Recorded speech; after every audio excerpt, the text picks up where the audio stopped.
Assalamualaikum warahmatullahi wabarakatuh.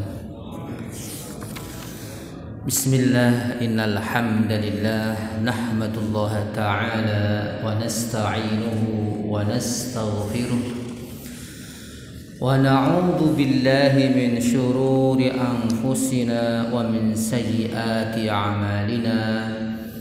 Man yahdillahu fala mudilla lahu wa man yudlilhu fala hadiya lahu. Asyhadu an la ilaha illallah wahdahu la syarika lahu wa asyhadu anna Muhammadan abduhu wa rasuluh. Allahumma salli wa sallim wa barik ala sayyidina wa habibina wa syafi'ina Muhammadin wa ala alihi wa sahabatihi wa man tabi'ahum bi ihsanin ila yaumiddin, amma ba'd. Ma'asyiral muslimin rahimakumullah. Alhamdulillah, insyaallah di malam hari ini kita akan mengkaji bersama, mentadabburi bersama ayat-ayat Allah. Insyaallah kita akan membahas surat Al-Furqan ayat yang ke-30 sampai 34. A'udzu billahi minasy syaithanir rajim. Wa qala ar-rasulu ya rabbi inna qaumi ittakhadhu hadzal qur'ana mahjura. Wa kadzalika ja'alna likulli nabiyyin aduwwan minal mujrimin wa kafa bi rabbika hadiyan wa nasira. Wa qala alladhina kafaru laula nuzzila alayhi alqur'anu jumlatan wahidah kadzalika linuthabbita bihi fuadak warattalnahu tartila wala ya'tunaka bimathalin illa ji'naka bilhaqqi wa ahsana tafsira alladhina yuhsyaruna ala wujuhihim ila jahannam ulaika syarrum makanan wa adallu sabila. Ma'asyiral muslimin rahimakumullah. Sebelum ayat ini telah dibahas bagaimana sikap orang-orang kafir terhadap dakwah yang disampaikan oleh baginda Nabi kita Muhammad sallallahu alaihi wasallam. Mereka mendustakan, bahkan mereka melakukan berbagai macam provokasi-provokasi yang menjadikan manusia menjauhi daripada apa yang diajarkan, disampaikan oleh Rasulullah sallallahu alaihi wasallam. Di antaranya mereka meragukan terhadap kebenaran Al-Qur'an. Tentu semuanya ini sedikit banyak mengganggu perasaan Rasulullah sallallahu alaihi wasallam. Maka dalam ayat ini Rasulullah sallallahu alaihi wasallam sebagaimana dikisahkan oleh Allah mengadu kepada Allah Subhanahu wa taala terhadap perilaku dan sikap orang-orang terkait Al-Qur'an. A'udzu billahi minasy syaithanir rajim. Wa qala ar-rasul, wa qala, dan berkata. Ar-rasulu, ar-rasul di sini ya, kalau dalam bahasa Arab alnya ini namanya al-lil ahdi. Ya, al-ta'rif yang menunjukkan bahwa yang dimaksud rasul ini sudah jelas, yaitu siapa? Rasulullah sallallahu alaihi wasallam. Wa qala ar-rasulu, dan berkata ar-rasulu, Rasulullah sallallahu alaihi wasallam mengadu kepada Allah Subhanahu wa taala, ya Rabbi, wahai Rabbku, inna qaumi, sesungguhnya kaumku. Ya, kaumku ini masuk semuanya adalah kaum lil ijabah dan kaum lid dakwah. Ittakhadu, mereka menjadikan hadal Qur'ana, Quran yang ini, yang kita baca, yang diturunkan oleh Allah, mahjura, sesuatu yang diabaikan. Jadi Bapak Ibu yang dirahmati Allah Subhanahu wa taala, ayat ini cukup kuat memperingatkan kepada siapapun bahwa Rasulullah sallallahu alaihi wasallam mengadu kepada Allah Subhanahu wa taala. Bahkan sebagian ahli tafsir pernyataan ini dimaknai bahwa kelak nanti di akhirat Rasulullah sallallahu alaihi wasallam mengadu kepada Allah terkait sikap umatnya. Nah, Bapak Ibu yang dirahmati Allah SWT, perlu diketahui pengertian umat Muhammad itu ada dua, ya, ummatun istijabah dan ummatud dakwah. Ummatun istijabah itu artinya adalah kita, orang mukmin, orang muslim yang menerima dakwah Rasulullah sallallahu alaihi wasallam. Maka ini disebut dengan ummatun istijabah. Yang kedua adalah ummatud dakwah, yaitu seluruh umat manusia sejak diutusnya Rasulullah sallallahu alaihi wasallam sampai hari kiamat disebut dengan ummatud dakwah. Artinya apa? Objek dakwah, objek orang menyampaikan dakwah Islam kepada mereka. Nah, besok ya, sebagaimana dikatakan sebagian tafsir, Rasulullah SAW mengadukan umatnya terkait apa? Terkait sikap kita terhadap Al-Quran. Nah, kalau Rasulullah SAW sudah melaporkan kepada Rabbnya, itu pertanda adalah ya kerusakan bagi orang yang dilaporkan. Karena tidak mungkin Rasulullah melaporkan sesuatu yang tidak ada manfaat atau tidak ada dampaknya. Nah, apa yang dilaporkan? Inna qaumi ittakhadhu hadzal qur'ana mahjura. Ya, umatku menjadikan Al-Qur'an ini sesuatu yang abai. Abai itu acuh tak acuh. Nah, Bapak Ibu sekalian yang dirahmati Allah SWT, perlu kita ketahui bahwa Al-Quran yang diturunkan oleh Allah kepada baginda Muhammad SAW yang kemudian menjadi kitab petunjuk bagi kita ini, kita sebagai umatnya minimal ada 4 hal yang harus kita lakukan terhadap Al-Quran. Jadi jangan sampai kita nanti di hadapan Allah dilaporkan oleh Rasulullah SAW. Yang pertama adalah ya, karena kita udah beriman, yang pertama adalah qiraatahu. Bapak Ibu, minimal kita itu bisa membaca Al-Quran. Minimal. Kenapa? Bacaan kita terhadap Al-Quran itu adalah interaksi yang paling rendah hubungan kita sebagai umat Islam dengan kitab sucinya, kitab petunjuknya, yaitu Al-Quran.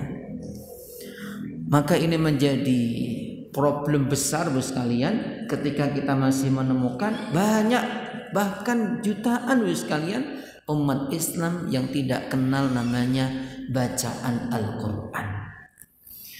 Maka menjadi kewajiban kita Bapak sekalian ya, mengirim dai-dai ke pelosok-pelosok. Makanya Bapak sekalian, dulu satu rombongan sama saya itu ya, ada yang dikirim ke pelosok Irian Jaya, ada yang dikirim ke timur-timur, ya macam-macam. Yang mengajarkan Al-Quran. Ya. Agar apa? Umat Islam ini yang mengaku Al-Quran sebagai kitab sucinya ini, minimal dia pernah membacanya. Dan tentu bos sekalian, membaca sendiri belum bisa merubah kondisi umat. Sering saya katakan bos sekalian, ya, ibaratnya kita ini sakit, umat Islam ini sakit, butuh obat. Obatnya Al-Quran. Sama kalau kita ini sakit bos sekalian, obatnya apa? Ya resep yang diberikan oleh dokter. Dokter sudah memberi resep kita. Nah kita nggak bisa baca, gimana ini? Obatnya apa jenisnya ini? Nggak bisa baca. Ya, kalaupun sudah bisa baca, nggak paham maknanya coba. Ya seperti kita membaca rajah ya, kalau apa namanya teman-teman pesantren tuh nggak paham maksudnya apa, isinya apa ini. Ya, ini menjadi problem betul sekalian. Ya, maka sering saya itu suka menyampaikan sesuatu Pak itu yang minimalis. Ya, karena tingkatan umat kita itu kalau diberikan yang tinggi-tinggi nanti nggak nyambung. Maka minimal Bu sekalian, ngapunten nggih, bacaan Al-Qur'an yang kita baca setiap hari ya 17 kali minimal kita paham, yaitu apa? Surah Al-Fatihah. Di surah Al-Fatihah itu Pak dikatakan umul kitab, mboknya Al-Qur'an. Udah gitu Bu sekalian, kita nggak paham artinya, maksudnya. Terus apa yang kita harapkan Bu sekalian? Sering saya katakan ngeten Pak nggih. Kan sering orang ngomong gini, Ustadz, membaca Quran itu kan sudah bagus, ada berkahnya. Oh iya, itu benar, nggak dipungkiri Pak. Bahkan Rasulullah mengatakan man qara'a harfan ya lahu asyrah wala aqulu alif lam mim harfun walakin aqulu alifun harfun walamun harfun wa mimun harfun. Jadi setiap satu bacaan satu huruf di Al-Qur'an sekalian ya dikatakan memiliki 10 kebaikan pahalanya. Dan kata Rasulullah, aku tidak mengatakan orang membaca alif lam mim itu satu huruf, tidak, tapi 3 huruf. Alif satu huruf, lam satu huruf, mim satu huruf, jadi 30 Pak. Baru membaca alif lam mim 30 pahalanya. Jenengan hitung sendiri berapa huruf yang ada di surah Al-Fatihah. Tapi sekali lagi Pak, kalau saya boleh mengatakan, ini pahala, ini kebaikan hanya kembali kepada siapa? Pembacanya saja. Dia tidak akan bisa merubah kondisi lingkungannya, apalagi kondisi bangsanya, tidak mungkin. Maka kenapa Rasulullah itu selalu mengupgrade Bu sekalian. Dan ini dakwah Rasulullah bertahap. Maka mulai membacanya diajarkan, ya kan? Kemudian apa? Diajarkan bagaimana mentadaburinya. Bahkan Bu sekalian, ngapunten nggih. Kalau hanya sekedar membaca Pak, orang-orang kafir Quraisy itu lebih lihai daripada kita Pak. Orang kafir Quraisy itu kan bahasa Arab. Maka Al-Qur'an turun, afala yatadabbaruna al-Qur'an am ala qulubihim aqfaluha. Oh Pak, apakah mereka orang-orang kafir Quraisy itu tidak mau mentadaburi Al-Qur'an? Ataukah hati mereka ini terdapat akfal? Akfal itu kuflun, jamaknya dari kata kuflun. Kuflun itu gembok Pak.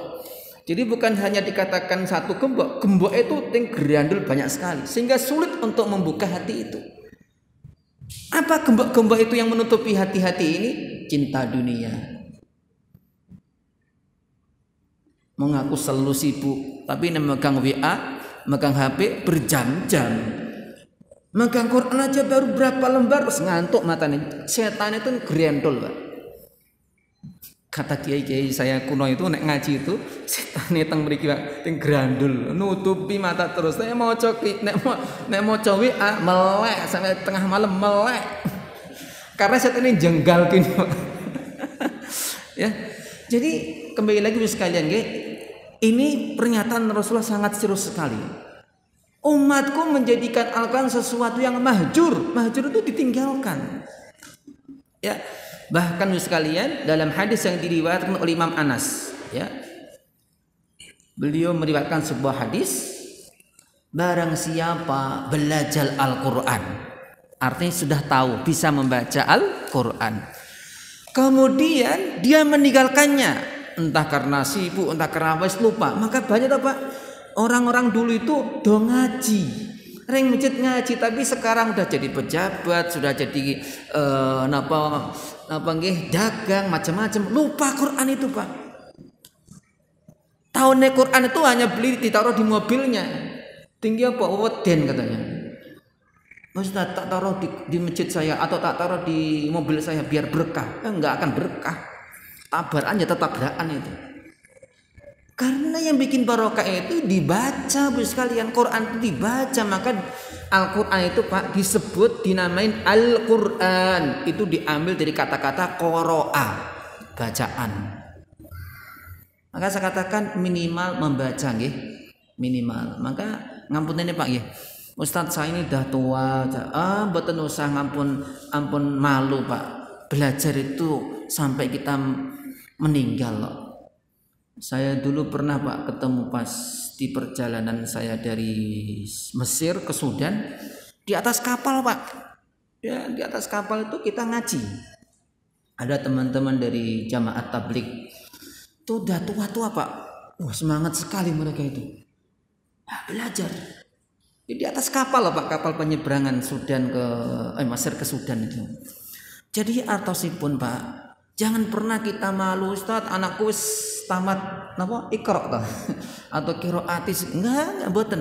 Selamanya kita harus belajar. Di rumah niku Pak, orang tua jangan mengharapkan anaknya mau ngaji Quran kalau kita sendiri orang tua enggak mulai ngaji. Ngapunten ini Pak, jujur ya. Sejak napa niki? Sejak pandemik niki Pak, kan anak-anak pulang semua nih Pak, pondok pesantren pulang semuanya. Akhirnya saya bikin jadwal Pak, pokoknya sore ngaji bareng, muter, biar semuanya ngaji. Jadi memang kita sebagai orang tua harus membuat jadwal di rumah kapan kita ngaji bareng. Kalau zaman dulu mbah-mbah kita tuh kan setiap setelah maghrib pasti ngaji Pak. Nah sekarang enggak, setelah maghrib nonton TV, nonton video, nonton apa. Nah artosipun kembali kepada diri kita masing-masing. Nah setelah membaca Pak, mentadaburinya, maka tadi saya katakan minimal nggih lewat terjemahan nggak apa-apa Pak. Nek tafsir niku mungkin butuh keahlian tertentu. Terjemahan sakniki apalagi Pak, Masya Allah, seakan-akan Allah tidak memberikan alasan bagi kita Pak nanti di depan Allah. Kenapa? Mau terjemahan global sudah ada, mau terjemahan yang ada tafsirnya sudah ada, bahkan Kemenag ya lewat pemerintah ya, Kemenag itu punya sudah ada di apa Pak, di Android sudah ada. Mau terjemahan per kata sudah ada Pak. Kurang apa nih kita itu? Ustadz saya nggak mondok niku alasannya wong males gitu. Semua sudah ada. Mau yang mencari utawi ikiku sudah ada terjemahannya. Ya. Mbah Mustafa Bisri itu kurang apa nih udah terjemahan. Sejak dulu saya belum lahir sudah terjemahkan. Tapi karena kita malas sekalian. Memang ngapunten nggih. Kalau kita melihat laporan-laporan ya, penelitian-penelitian ini, memang presentasi orang kita tuh orang Indonesia ini tentang baca-membaca ini masih lemah. Termasuk Al-Qur'annya. Seneng itu ndongakno Pak, cerita kita didengerin, oh seneng kan maca dhewe ra gelem. Tapi masih bagus lah mau mendengarin ya. Nah, membaca, memahami, kemudian apa Pak? Ya, kemudian adalah menghafal minimal. Makanya kenapa Pak? Kalau ada orang sampai meninggal, di hatinya tidak ada hafalan Al-Quran apapun Pak, itu seperti kabaiti khurab, seperti rumah yang gelap kosong. Nanti nak kuburan Pak, Quran nggak bisa membantu, nggak ada bacaannya di dalamnya. Makanya ngapunten Pak, minimal kita punya wiridan. Minimal lah hafal Yasin, hafal surat Al-Mulk, hafal surat Waqiah. Biasanya kan orang suka-suka itu toh.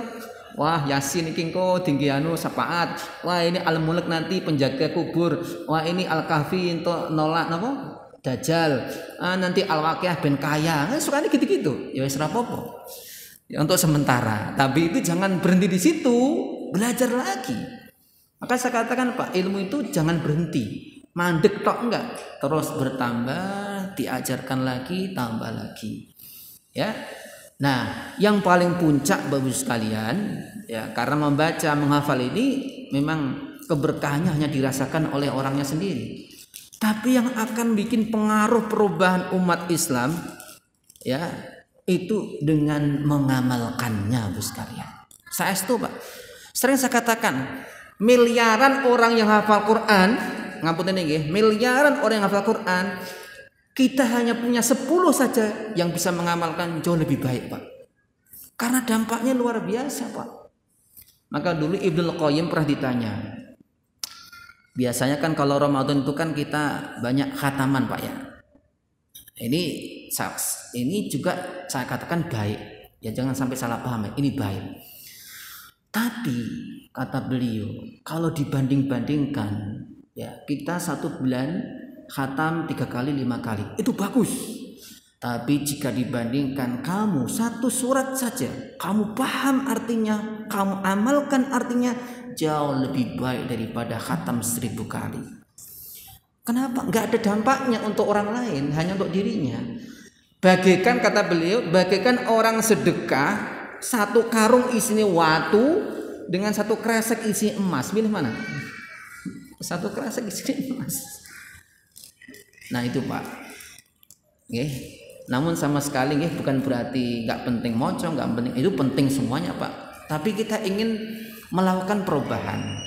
Maka kenapa Bu sekalian, betul kata Rasulullah Sallallahu Alaihi Wasallam dalam hadis yang sahih Pak, riwayat Muslim, beliau mengatakan, Innallaha yarfa'u bihadal kitabi umama wa yadha'u bihadal kitabi umama, atau kama qala Rasulullah Sallallahu Alaihi Wasallam. Jadi sesungguhnya Allah Subhanahu wa taala akan mengangkat derajat sebuah kaum, sebuah umat dengan Al-Qur'an. Begitu pula sebaliknya, Allah akan menjatuhkan sebuah umat, sebuah bangsa dengan Al-Qur'an. Maksudnya apa? Selama kita mau berpegang teguh mengamalkan isi kandungan Al-Qur'an, maka akan diangkat derajatnya. Dan ini bukan hanya ucapan Rasulullah Pak, sudah terbukti. Ribuan tahun umat Islam, ya ribuan tahun lah, kalau enggak ribuan, ratusan tahun lah, umat Islam itu pernah memimpin peradaban. Bahkan bangsa-bangsa Eropa dulu belajar di kita Pak. Jadi kalau Bapak Ibu membaca sejarah yang ditulis orang Eropa sendiri loh ya, bukan kita. Banyak dari anak-anak mereka, anak-anak raja, anak-anak bangsawan itu Pak, disekolahkan ke Universitas Andalusia. Pak Ibu ngertos nggih Andalusia nggih? Andalusia sekarang itu adalah Spanyol. Dulu Pak, orang-orang Prancis itu kan kalau ke utara kan ke Prancis Pak itu Pak. Dulu orang-orang Prancis itu kalau melihat kota yang ada di Andalusia itu penuh gemerlapan cahaya di malam hari Pak. Mereka masih gelap. Artinya apa? Jika Al-Quran benar kata Rasulullah diamalkan, maka insya Allah membawa kesejahteraan bagi seluruh manusia. Maka Ibnul Qayyim Pak menerangkan apa arti mahjura di sini. Mahjura itu artinya mengabaikan Al-Quran. Artinya apa? Ada minimal 5 macam Pak. Pertama, tidak mau mengimani Al-Quran, termasuk mahjur, mengabaikan Al-Quran. Kita alhamdulillah sudah masuk mengimani. Mengimani tapi nggak mau membacanya, termasuk mahjur. Mengimani, membacanya, tapi tidak mau mentadaburinya.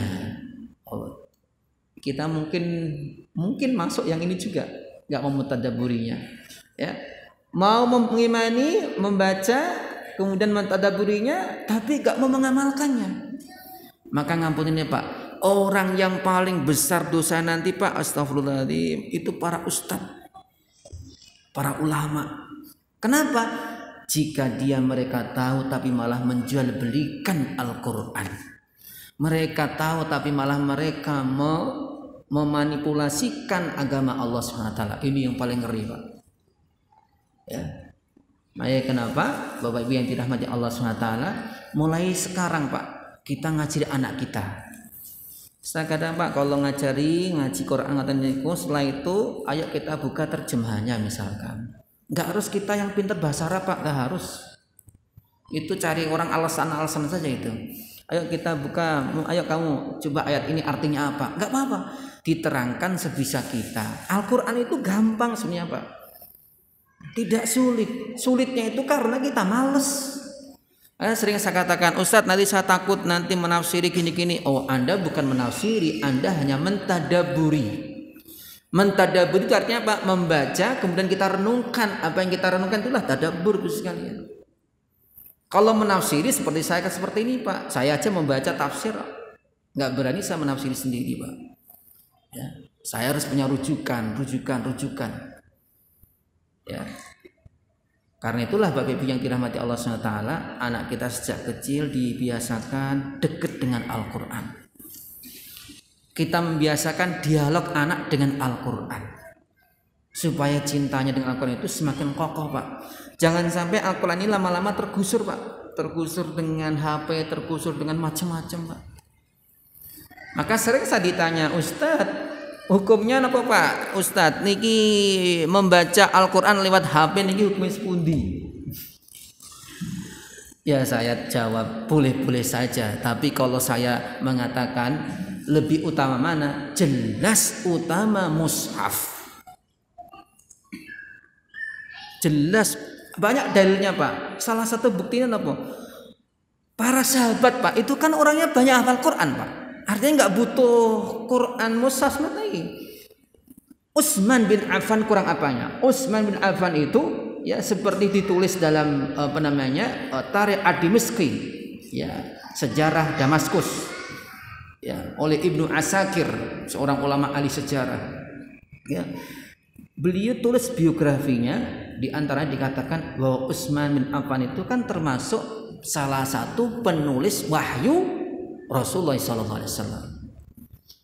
Tentunya hafal Al-Quran. Tetapi yang terjadi, Bu, Bapak sekalian, ketika beliau dalam kondisi terakhir, kita tahu beliau kan dibunuh oleh para pemberontak, ya. Itu bertahan dengan memegang mushaf. Beliau bisa menghafal kok, tapi dia tetap mengutamakan dalam kondisi dia dibunuh itu, Pak, megang mushaf. Ada sebuah kisah, tapi ini saya kira perlu diteliti lagi, Pak. Konon katanya ketika meninggal itu membaca surat yang sampai ayatnya wal yatalattaf niku lho, Pak. Kan kalau dulu mushaf tulis merah toh? Itu katanya konon, tapi saya cari-cari dalam sejarah kok belum ketemu itu. Ya mungkin kisah-kisah untuk menyemangati kita. Nah, kembali lagi sekalian, jadi kalau kita membaca Al-Quran tentu lebih utama adalah lewat mushaf. Ya, karena keberkahannya macam-macam yang tidak akan kita temukan dalam HP kita. HP ini kan isinya macam-macam, kita nggak tahu. Nah, berikutnya Bapak Ibu sekalian yang dirahmati Allah Subhanahu wa taala, ayat berikutnya, wa kadzalika ja'alna likulli nabiyyin aduwwan minal mujrimin. Nah, ini juga, Pak, sebagai dai penerus Rasulullah harus tahu ini. Ini namanya sunnatullah. Sunnatullah itu artinya apa? Ketentuan Allah yang pasti berlaku dimanapun kapanpun. Yaitu apa? Wa kadzalika, yang demikian itu ja'alna, kami jadikan likulli nabiyyin, setiap para nabi, aduwwan minal mujrimin, pasti ada namanya musuh, ya, dari orang-orang yang jahat.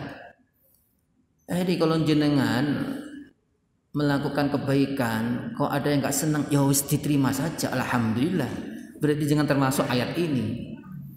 Malah ada orang berbuat baik kok nggak ada yang istilahnya mengujinya, kita malah mempertanyakan, Pak.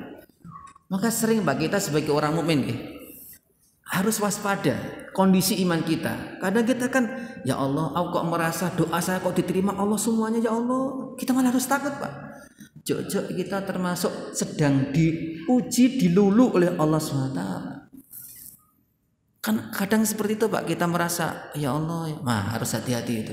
Minta ini turuti, anaknya kepengen nikah dituruti Allah, anaknya kepengen dituruti, semua dituruti. Hati-hati. Harus waspada, selalu mendekatkan kepada Allah dan istighfar. Ya. Karena apa? Sudah menjadi ketentuan Allah. Orang baik itu pasti diuji oleh Allah. Seorang nabi itu kurang apanya? Maka orang yang paling tinggi ujiannya adalah para nabi sekalian. Kita ini belum ada apa-apanya, Pak. Mau jenengan dimusuhi orang seluruh dunia ini nggak ada apa-apanya, masih kalah tingkatannya dengan para nabi. Ya. Bukan berarti kita menantang-nantang cari musuh, bukan loh, Pak, ya. Tidak, karena kita dilarang untuk mencari musuh.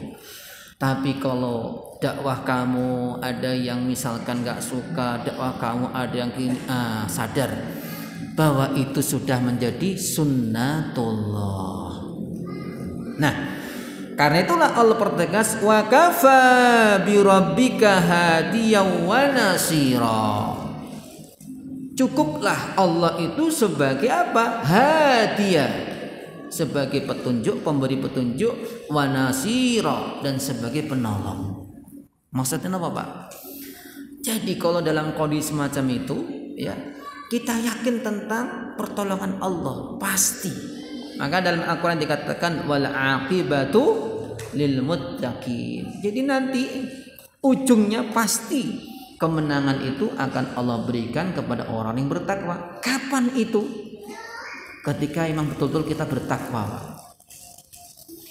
Sering kan orang ngeluh, ini gimana Ustaz, kita udah berjuang gini. Oh, belum sampai. Saya dulu pernah mendapatkan khutbah, Pak, atau semacam ceramah salah satu masyayikh, ya, di Mesir. Ditanya, Ustaz, itu kenapa Palestina kok nggak menang-menang, itu kenapa? Jawabannya satu, Pak, mereka belum pantas untuk menang.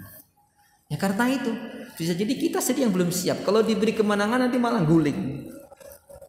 Artinya apa? Disinilah pentingnya kita memperkokoh ketakwaan. Maka kenapa yang pertama disebut oleh Allah hadiyau wa nasira. Orang mendapatkan petunjuk baru nanti diberikan kemenangan. Artinya apa? Kalau kita nggak benar-benar menjalankan petunjuk Allah, jangan pernah berharap diberikan oleh Allah kemenangan. Ini udah sunnatullah. Maka pentingnya kita ini selalu tawasul, ya, berhubungan dengan Allah, siapapun itu, dimanapun posisinya, sehingga betul-betul kita akan diberikan pertolongan oleh Allah Subhanahu wa Ta'ala. Saya kira cukup sekian. Insya Allah kita sambung pada pertemuan yang akan datang. Terima kasih. Segala kebenaran hanya dari Allah, kesalahan dari saya pribadi. Subhanakallahumma wa bihamdika asyhadu an la ilaha illa anta astaghfiruka wa atubu ilaik. Wassalamualaikum warahmatullahi wabarakatuh.